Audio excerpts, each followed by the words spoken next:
આજે ભગવાન ભોળાનાથને રીઝવવાનો દિવસ એટલે મહાશિવરાત્રિ। આજે મહાશિવરાત્રિના દિવસે સુરત સહિત અને જિલ્લાના મંદિરોમાં શિવ ભક્તો મોટી સંખ્યામાં ઉમટી પડ્યા હતા।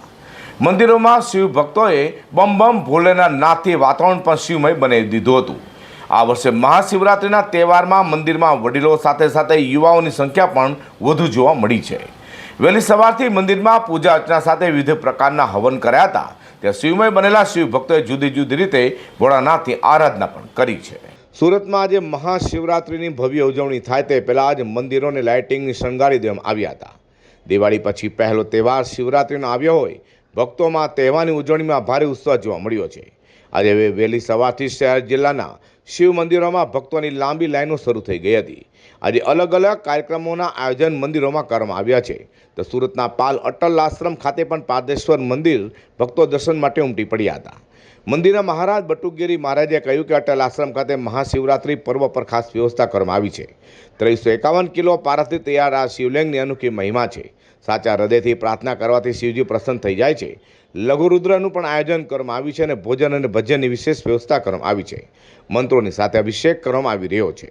શ્રદ્ધા સુમન કરવામાં આવી રહ્યું છે। તેમજ શિવરાત્રિએ ભગવાનના લગ્ન થયા હતા તે પર્વ હોવાથી શિવાલયોમાં જઈને પ્રાર્થના કરવાથી ભગવાન તેની પણ પૂર્ણ કરે છે। જેથી આજે તમામ જગ્યાએ જઈને ભગવાન વિશેષ પૂજા કરવી જોઈએ।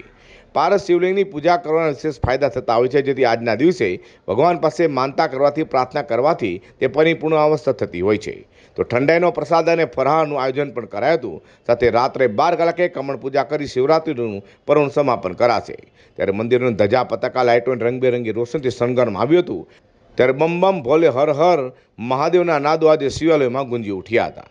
આજે અટલ આશ્રમ તીર્થધામની અંદર પારદેશ્વર મહાદેવના સાનિધ્યમાં અતિ ધામધૂમથી શિવરાત્રિ મહાપર્વ મનાવી રહ્યા છીએ। ત્યારે આપણે ભગવાનને પ્રાર્થના કરીએ કે દરેકના જીવનમાં સુખ શાંતિ સમૃદ્ધિ મળે અને દરેક દર્શક મિત્રોને શિવરાત્રિની મંગલ શુભકામના સાથે અટલ આશ્રમની અંદર લઘુરુદ્ર યજ્ઞનું આયોજન 1100 લીટર ઠંડાઈનો કાર્યક્રમ સાથે ભોજનની વ્યવસ્થા કરવામાં આવેલી છે।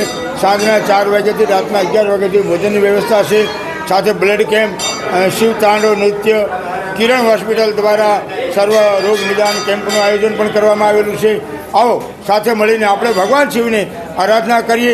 એક પુષ્પમ એક બિલીપત્રમ એક લોટા જલ કી ધાર વો દયાલુ રીચ કે જે તે ચંદ્ર મૌલી ફલસાર ધર્મ અર્થ કામ અને મોક્ષ મળે એવું આ તત્વ શિવ તત્વ છે।